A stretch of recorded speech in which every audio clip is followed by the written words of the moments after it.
Good morning, guys. This is Vishal Mane. I am taking your finite element analysis lecture.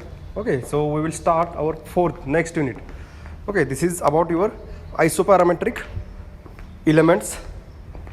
Okay, so what are the basic concepts behind the isoparametric elements? Why it is necessary to use these isoparametric elements? Okay, we need to see or what is the requirement to use the isoparametric elements. So basically, what do we mean by the isoparametric elements? Okay, so let us say if for example, if a problem contains geometries which is curved, if the problem in problem there is a curved geometry, okay, and if we need to map this curved geometry, then we cannot use our two-dimensional elements, means for example our triangular element or four-noded rectangular element. Why?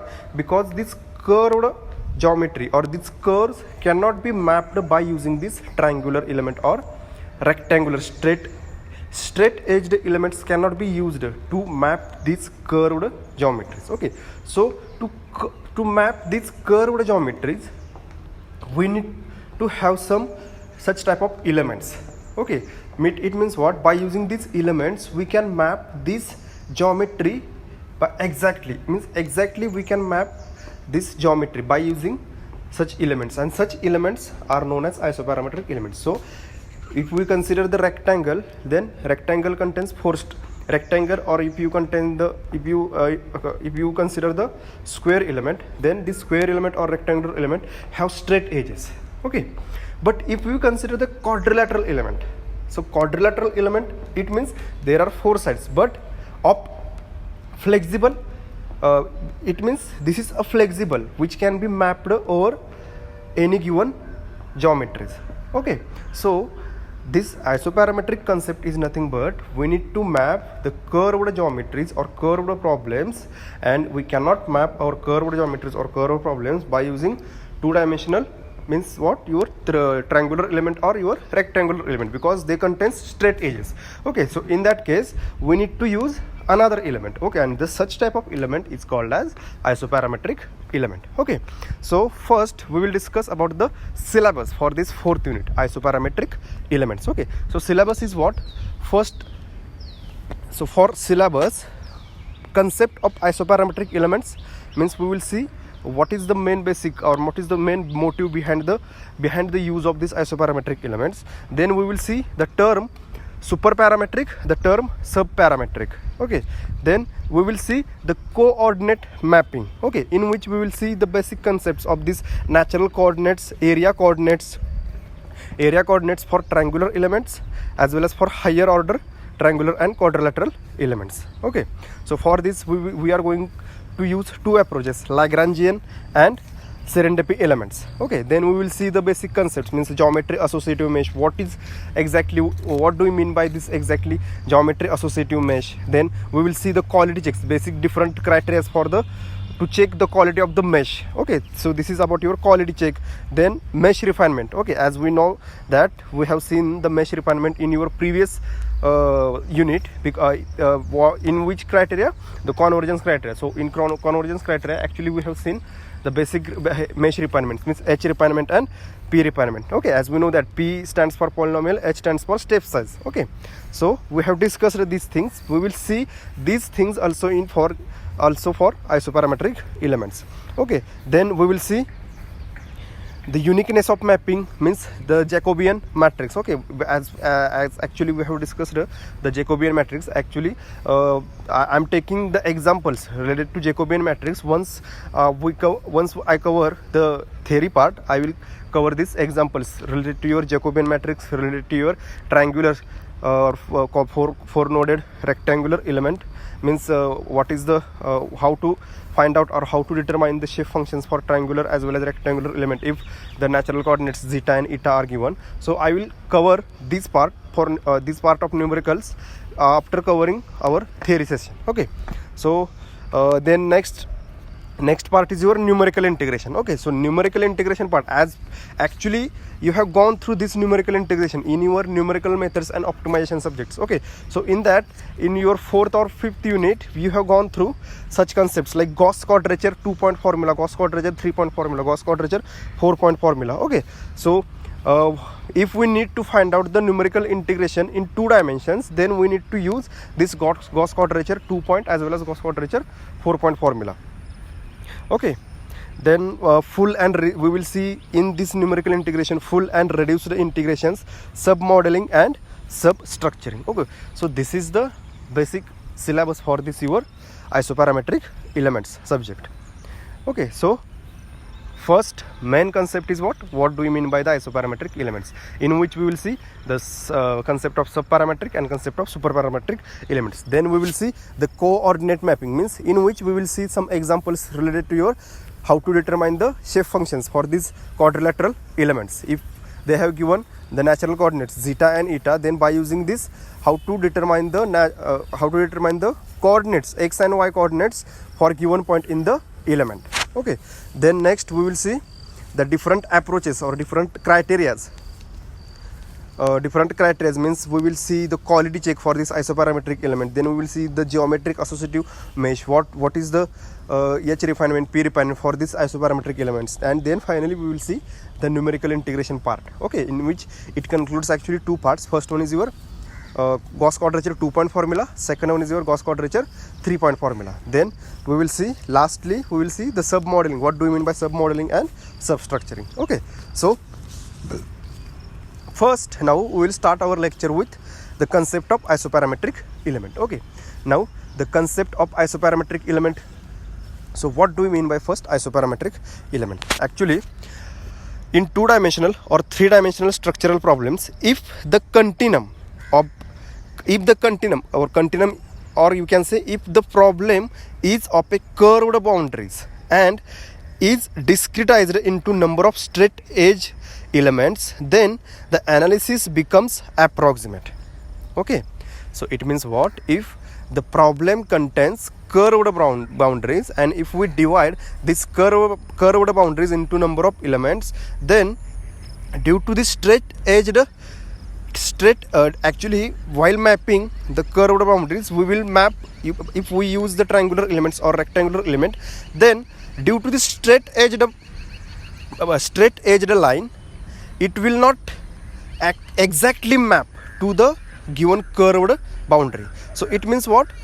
This solution, the solution obtained by using these straight edged elements, it will be approximate. So our aim is to get exact solution by using such type of elements which will converge the solution towards your exact solution. Okay, so in 2D and 3D structural problems, if the problem is of curved boundaries and it is discretized into number of straight edged elements, then the analysis becomes approximate, since curve is approximated to straight edge, because the remaining curve or remaining this arc, it is actually approximated to be a straight line. So the solution you will get will be an approximate solution. Okay, so such type of analysis, it could be made much better. Okay, and we can actually converge our solution to this continuum or to this curved boundaries if we discretize it into more number of straight edge elements. Okay, so in such cases actually the computation becomes enormous. If we need this curved edge to be mapped by our straight edged elements, then we need to discretize our curved boundaries into infinite number of elements. So it will take more time, so it will become complex. It means complex means it will become enormous. Okay, and those difficulties are overcome by using the isoparametric formulation or isoparametric elements. Okay, so basic concept behind the isoparametric element is what? We need to catch this curved boundaries by using our elements. Or what are these elements? Isoparametric elements. So by using straight edged elements like triangular element or your rectangular element, we cannot catch these curved boundaries. Okay, because of these straight edged lines. So we need to catch these curved boundaries exactly and we need to converge our solution, then in that case we need to use another elements, and such type of elements are called as isoparametric elements. Okay, so isoparametric elements, it can have straight edge or curved boundaries. So isoparametric element, it means what? This is a quadrilateral element. Quadrilateral element means it can have straight edge as well as it can have curved boundaries. Okay, if this element have curved boundaries, then we can easily map this, then we can easily map the continuum or the curved continuum or curved boundaries by using our curved elements. Okay, so the isoparametric concept, it is evolved by taking the parent element in natural coordinates. So what is the concept behind the use of these isoparametric elements? So isoparametric concept is nothing but, actually we will take it first in a parent natural coordinates, and then transform this parent, and then we will transform this into an element, into an arbitrary shape in Cartesian coordinate. It means what? So first we will take this element in a natural coordinate system. So in natural coordinate system, it will have a straight edges. Okay, then we will transform this straight edged element into Cartesian coordinate elements. So it will have some curved edges or curved lines. Okay, so it means what? By transforming elements from natural coordinate system to Cartesian coordinate system, we are going to flexible the straight line into curved line.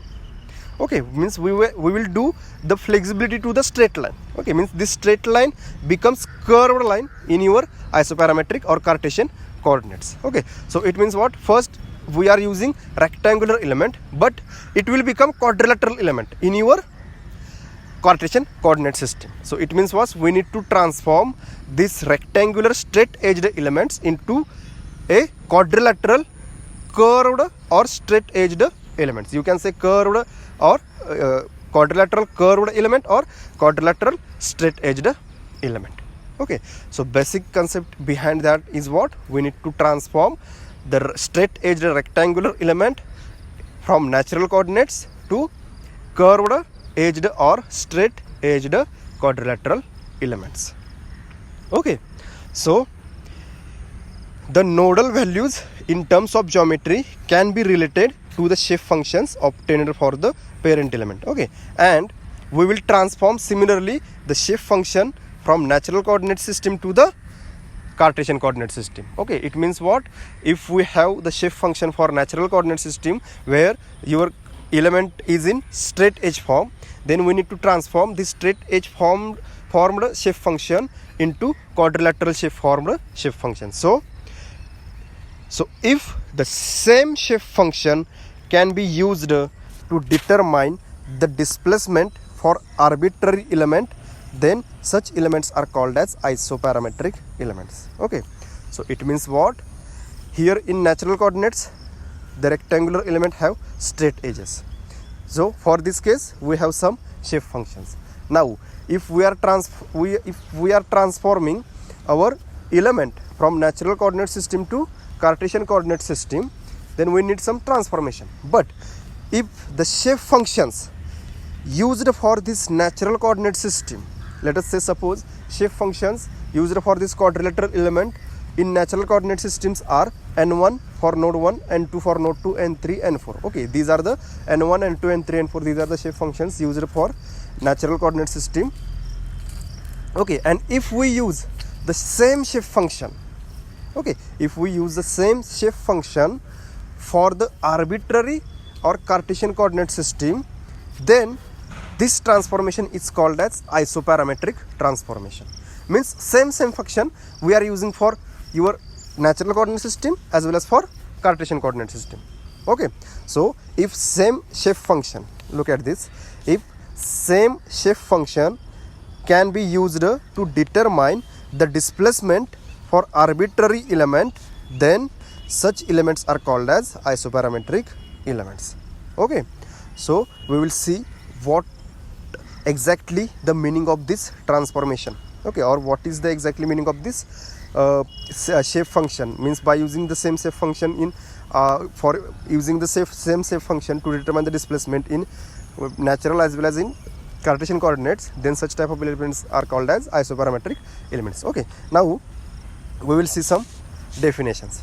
So isoparametric elements, superparametric elements and subparametric elements. Okay, so depending on this shape function order or depending on this displacement function order, we can differentiate between the isoparametric, superparametric and subparametric elements. Okay, so for isoparametric element, if the order of shape function for geometric configuration, okay, so if the order of shape function for geometric configuration is equal to the order of shape function of displacement field, it means what? Here there are two configurations. First one is geometric configuration and second one is your displacement field. Two main concepts are there, because we are transforming our parent element from natural coordinates to the Cartesian coordinates. So we need to transform this from transform our concepts from concepts related to your geometry as well as your displacements. Okay, so if order of the shape function for geometric configuration is equal to the order of shape function of the displacement field, if order of the shape function for geometry is equal to the order of the shape function for displacement, then such type of elements are called as isoparametric elements. It means what? If the shape functions used in the natural coordinate system is same to the Cartesian coordinate system, then we can say the elements are elements of type of isoparametric elements. Okay, so let us see this first figure. So isoparametric element. Okay, so this is your quadrilateral element which is transformed from natural coordinate system to Cartesian coordinates. Okay, so this is your xy system, xy coordinate system. U and V, these are the two displacements. Okay, so let us here see, it is a four-noded quadrilateral element. Okay, it is of a irregular, it is actually called as a irregular shaped or curved quadrilateral, four-noded quadrilateral element. Okay, here look at this figure. These four edges, these are not straight, these are curved edges. Okay, so we can map by using these four edges. Actually, if there is a curved boundary, let us say if the problem contains a curved boundaries. Okay, so to map these curved boundaries, we cannot use our square or straight edged square elements. Okay, but by using this curved edged quadrilateral element, we can now map this curved boundaries exactly. Okay, so actually this is the one second, this is the actually okay, so here there are four nodes, first, second, third and fourth. Okay, so this circle, at first node there is a circle as well as there is a rectangle. Similarly at second node, third node and fourth node there are four circles and four rectangles. Okay, so this point P x, it is denoted by coordinates x and y. Okay, and this zeta and eta, this is actually your natural coordinates, zeta and eta. Actually we have transformed our natural coordinates to this Cartesian coordinates. Okay, so this is your four-noded quadrilateral element. This is called as isoparametric element. Why? Because what they have said, the order of the shape function for geometry is equal to the order of the shape function for the displacement field. Then we can say that this such type of elements are called as isoparametric elements. Okay, let us see. So here see this circle, it is actually the circle, means it is a nodes for displacement. This rectangle or square, it is denoted for a nodes for geometry, means the circle denotes your displacement and square denotes the nodes for geometry. Now n is the shape function for displacement and n bar is the shape function for geometry. Now if the shape function for the displacement is equal to the shape function for the geometry, so it is here n is equal to n bar. So from this definition we can say that n is equal to n bar, because n is what your shape function for displacement and n bar is what your shape function for geometry. So if n is equal to n bar, then we can say that such type of elements are called as isoparametric element. Now we will see the superparametric elements. Okay, so in superparametric element, let us see here definition. First we will see the definition. So for superparametric elements, if order of the shape function for geometric configuration is greater than order of the shape function for displacement field, means if the shape functions for geometry is greater than the shape functions for the displacement. Means what? Order of the shape function for geometry configuration, if it is greater than order of the shape function for the displacement, then such type of elements are called as superparametric element. Super means what? We need to exactly map this curved edge. So to exactly map this curved edge, we need to have higher order for the geometry only. Okay, super means what? We need to increase the accuracy towards this curved edges. So to increase the accuracy towards this curved edges, we need to have higher order for the geometry as compared to your displacement. Means our main concentration will be on the geometry. So that's why the order of the geometry, order of the shape function for geometry is greater than the order of the shape function for the displacement. Let us see here. So these are the superparametric elements. Okay, this circle, actually it is for your circle, it is denoted by nodes for displacement. Then rectangle, it is for geometry. So rectangular part should be greater than the circular part here. Then only we can say that this type of elements are called as superparametric elements. So let us see here. Okay, so in each element or in each line there is an extra rectangular. Okay, why? To have the greater accuracy towards the geometry. So it means what? There are totally 1 2 3 4 5 6 7 8, totally 8 nodes for the geometry, and which are greater than the nodes for the displacement. Okay, as we know that geometry configuration is denoted by rectangular or square, and displacement function or displacement field is denoted by your circle. So here rectangle, number of rectangles are greater than the number of circles. It means what? The order of the shape functions for geometry is greater than the order of the shape functions for the displacement. So such type of elements are called as superparametric elements. Now subparametric. So what will be the subparametric elements? It is exactly opposite to the superparametric. So in subparametric elements, the order of the shape function for displacement is greater than order of the shape functions for the geometry. Okay, so look at this. Okay, so look at this. What we have said, order of the shape function for displacement, it is greater than order of the shape function for the geometry. Then we can say that this such type of elements are called as subparametric elements. Okay, so see here, number of circles are greater than the number of rectangles. As we know that the circle, it is denoted for nodes of displacements, and rectangle is denoted by nodes for your geometry. So here number of circles are greater than the number of rectangles. It means what? The shape function, order of the shape function for displacement is greater than order of the shape function for geometry, and such type of elements are called as subparametric elements. Okay, so here n, small n is greater than capital so capital N is greater than capital N bar, because n is the shape function for displacement, which is greater than the shape function for geometry, n bar, and here n is less than n bar for superparametric elements, and n is equal to n bar for isoparametric elements. Okay, so in this way you can differentiate superparametric, isoparametric and subparametric elements. Okay, so in this way we have discussed the basic concept of the isoparametric elements. Okay, in next lecture we will see the coordinate mapping required for isoparametric elements. Okay, so up to this we have covered these concepts of isoparametric elements, and in next lecture we will see some numericals related to your coordinate mapping. Okay, so I am concluding this lecture here only. Thank you.